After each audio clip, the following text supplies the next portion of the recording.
দেখ দেখ, জ্বালাবো এই আগুনের নাচখানা শুধু দেখ একবার। আগো, সব ছারখার হয়ে গেল, জ্বলে পুড়ে সব শেষ হয়ে গেল। হে জগদীশ্বর, হে রাধারমন, তুমি কোথায়?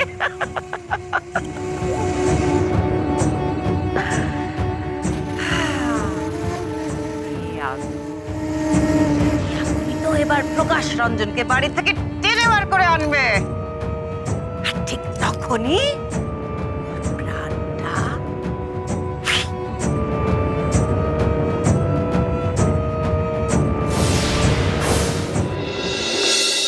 বাবা, বাবা শোনো। তোরা তোরা কেন আমাকে বেরোতে দিচ্ছিস না? করতেছে সবকিছু পুরো ছাই হয়ে গেল। চল বাবা, বাবা তুমি একটু শান্ত হও, এরকম করো না, নিজেকে একটু সামলাও বাবা। ওকে তুমি একটু সিটাও, তোমার এখনো দুটো মেয়ে বেঁচে আছে, তুমি একটু ঠান্ডা হও। চল চল বাবা দাদা প্লিজ একটু গাড়িটা তাড়াতাড়ি চালান। ম্যাডাম, আপনি শুধু শুধু ছোটাছুটি করছেন, কোনো লাভ নেই রাধারানীর সঙ্গে লড়াইয়ে নেমে। এরা খুব পাওয়ারফুল লোকজন, কি করতে কি করবে তার কোনো ঠিক নেই। আমি আপনাকে একটা কথা বলছি ম্যাডাম, আপনি সরে আসুন, পুলিশকে পুলিশের কাজটা করতে দিন। আমাদের কাছে অস্ত্র আছে, আমাদের কাছে ফোর্স আছে। পুলিশদের মধ্যে রাধারানীর প্রতি ভয়ও আছে, ভক্তিও আছে, আবার মধ্যে যার একটাও নেই, তাই ওকে আমি আটকাতে পারবো।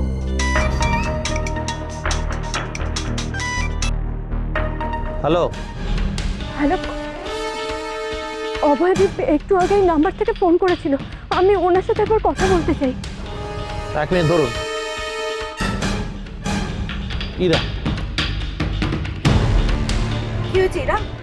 অভয়দীপ, বাবা, বাবা বাড়ি থেকে বেরিয়ে গেছে, আমরা বাবাকে আটকাতে পারিনি। আমি যে তোমাকে বললাম যে করেই হোক ওনাকে আটকাও।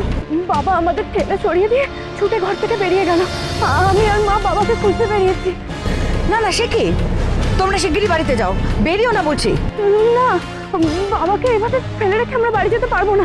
তোমার বাবার কাছে তো গাড়িও নেই, তার মানে উনি উনি ট্যাক্সিতে বা রাস্তায় আছেন। গুডনেস।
ওই দেখ, ওই দেখ, ওদিকে ওদিকে, ওই তো ওই তো। বাবা,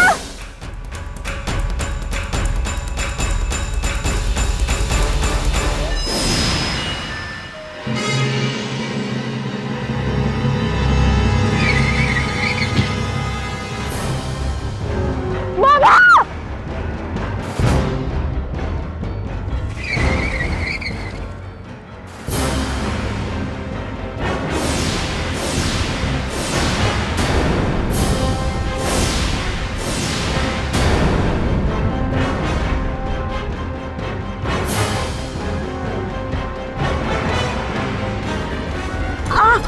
কি আপনি ঠিক আছেন তো? গাড়িটা এমনভাবে গেল মনে হলো যেন পালাচ্ছে, তাই না? কি সামনে একটা লোক পড়ে আছে মনে হচ্ছে। হ্যাঁ, দাদা শিগগিরই দাঁড়ান। গাড়িটা সাইড করো।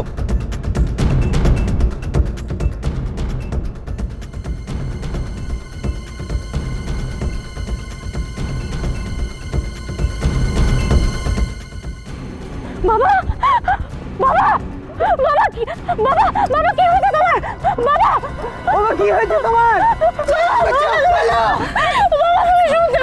এক সেকেন্ড বেঁচে আছেন বেঁচে আছেন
এই ধরুন ধরুন ধরুন ধরুন ধরুন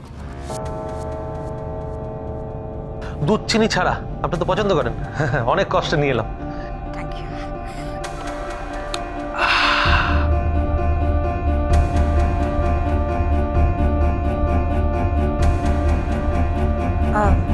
এক্সকিউজ মি, বলছি পেশেন্ট প্রকাশ ঘোষ, ওনাকে ওটি থেকে কি বার করা হয়েছে?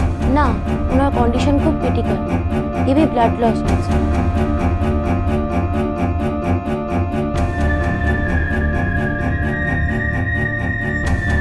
ম্যাডাম, রাধারানী কিন্তু যে সে প্রতিপক্ষ নয়। জানি, এ হয়তো আমার সব থেকে টাফ প্রতিপক্ষ, সব থেকে ডেঞ্জারাস, বিশ্বলোকের থেকেও। একটা আর্টিকেল বন্ধ করার জন্য যে এই লেভেলে যেতে পারে, ইনোসেন্ট ভক্তদের ক্রিমিনালে পরিণত করে। ম্যাডাম, আমি বলি কি, কেসটা যেখানে আছে সেখানে চেপে দিন। প্রকাশ ঘোষকে তো প্রায় মেরেই ফেলেছিল, ওনার স্ত্রীকে মারতে গিয়ে ওদের ড্রাইভারটাকে মেরেই ফেললো। কি বেপরা, বুঝতে পারছেন? পারছি তো। তাই বলছিলাম একটু ব্যাক গিয়ার দিন, মানে একটু পিছিয়ে আসুন। রাধারানী কিন্তু এখনো পর্যন্ত জানেন না যে এই কেসটার মধ্যে আপনি ঢুকে পড়েছেন। জানলে কিন্তু আপনাকেও, মানে আপনারই ভালোর জন্য বলছি। জানি, জানতে পারলে আমাকে টার্গেট করবে, আর যে কোনো মুহূর্তেই আমার অবস্থা ওই প্রকাশ ঘোষ বা সহদেবের মতো হবে, বা হয়তো আরো ভয়ঙ্কর কিছু। তাহলে জেনে শুনে কেন এরকম রিস্ক নিচ্ছেন ম্যাডাম? আর এই ভণ্ড বুজরু ক্রিমিনালগুলোকে মানুষ বিশ্বাস করে আদা ভগবান মানিয়ে দিচ্ছে। আপনি কি করে এদের মুখ ভাঙবেন বলুন তো? এরা যদি একবার জানতে পারে আপনি রাধারানী ক্রাইম ধরতে ছুটেছেন, দেখবেন এই পাবলিকে হয়তো খেপে গিয়ে আপনাকেই মেরে দেবে। মিস্টার সিংহ, পাবলিকই মারুক আর রাধারানী মারুক, একবার যে লড়াইয়ে আমি নেমেছি তার শেষ না দেখে আমি থামবো না। হেবি জেদি জানেন। হ্যাঁ, আমার শাশুড়িও তাই বলে। হ্যাঁ, আপনার পাল্লায় পরে আপনার স্বামীর যে অবস্থা হয়েছে আমি সেটা বুঝতেই পারছি। চা খাওয়া হয়েছে? হ্যাঁ, হয়ে গেছে। চলুন। কোথায় বাড়ি? না, প্রকাশ বাবুর প্রেসে। ওখানে গিয়ে কি করবেন? সব ফর্সা। এক্ষুনি ফায়ার ব্রিগেডে ফোন করে খবর নিলাম, ফায়ার ব্রিগেড সব সিল করে দিয়ে বেরিয়ে গেছে। তাও যাও। চলুন। কি হলো? না নো, না Please. না না, পাচ্ছি না।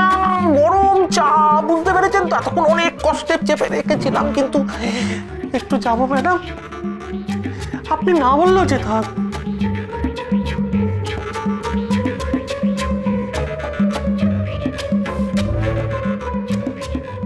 মরেছি কিনা জানিস না? হ্যাঁ, তাহলে এখানে না জেনে ফিরে এসেছিস কেন? না মরলে তার মাসুল কে দেবে? অপদার্থ কোথাকার!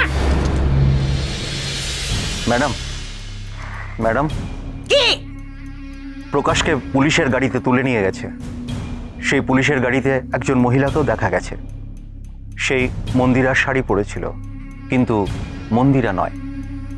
শাড়ির ছবি দেখে বাবুলাল বলল এই মহিলাই গাড়িতে উঠে শ্রীমন্তদের বাড়ি গিয়েছিল।